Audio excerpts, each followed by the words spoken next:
This is World History, October 23. This is the last of our discussions on the Protestant Reformation and the Counter-Reformation.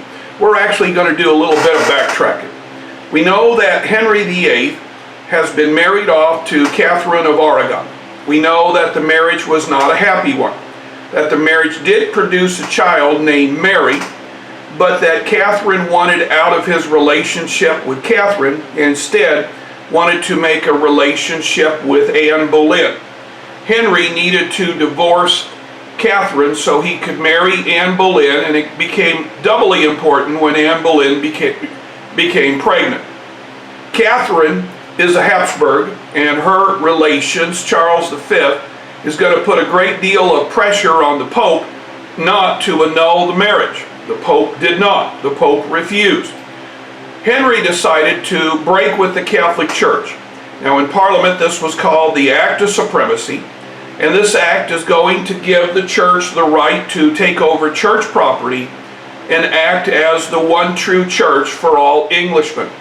Thomas Cranmer was appointed Archbishop of Canterbury, and the priest had to decide, are they loyal to Henry or are they loyal to the papacy? Most chose to remain with Henry.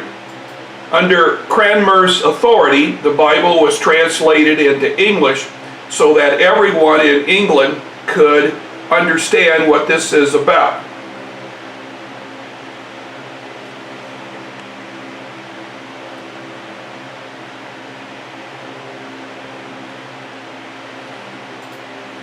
The Catholic monasteries and the Catholic convents were taken over. They became property of the Tudor family. The Tudor family is now going to give these properties away to their favorites.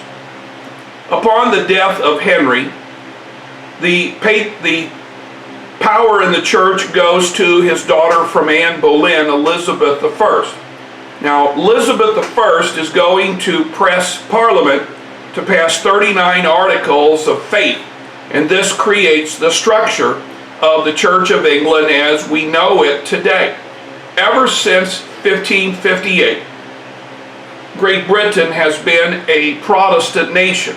It is one of the many found in Europe. The Catholic Church is not going to take this lying down. And a series of popes are going to call the Council of Trent. Now, Trent is a city that is located in the northern part of Italy. The Council of Trent is going to create standards, ideas that the Catholic Church will have to follow. The Council says that only the papacy could explain the Bible.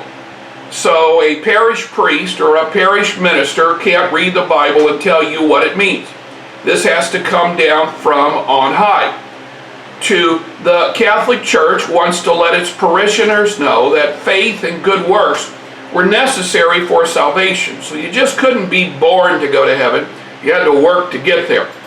The council also recommended the end of indulgences. Remember, this is what set Martin Luther off.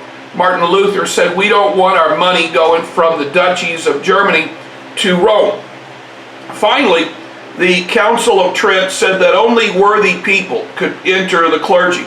They had to be taught. They had to meet certain standards. In addition to this, the order that was begun by Ignatius Loyola, the Jesuits, would be sent throughout the world to spread the faith. Now, the Catholic Church is going to delve into art and music as well. This period becomes known as the Baroque period, where Catholics are going to try to have music and art so that people will want to come back to church to hear the good news. This here is a video that deals with this cultural aspect. The papacy also is going to have a plan of attack against the Protestants in general. The papacy saw Protestants as heretics, and the papacy is going to institute something called the Inquisition. Now, in good Catholic countries, if you were accused of being a heretic, then you would go on trial. and you would have to prove your faith, even if that meant proof through torture. The Reformation had an overall effect of taking power away from the papacy and giving it to local officials. Now, many countries are going to embrace Protestantism because it gives them a chance to have a say in the faith, and more importantly, in the people who are going to church. The Pope is going to go down in power. Now, if you remember, during Urban II, just before the Crusades, the Pope was at his most power. By the time we get to the end of the Protestant Reformation, which would be in the late 1600s, the Pope does not have as much power as he used to. Both the Reformation and the Counter-Reformation is going to spread the goal of education through Europe. The only way that people can understand faith is if they can read and write. And both the Catholic Church and the Protestant churches are going to begin schools. In something unusual, both of the Catholic and Protestant schools will begin to educate women. Both Protestants and Catholics saw women as maybe a chance for them to get more people to come to church. Well, we are done with this particular lesson. We have a quiz next Tuesday. Now, the quiz next Tuesday will cover Renaissance painters, the scientific revolution, the age of discovery, and the Protestant Reformation and the Catholic Counter-Reformation. I'm passing out a group of terms. Might be wise if we took the people and divided them into the 4 groups they belong. Might be wise if we know which term goes with which subject.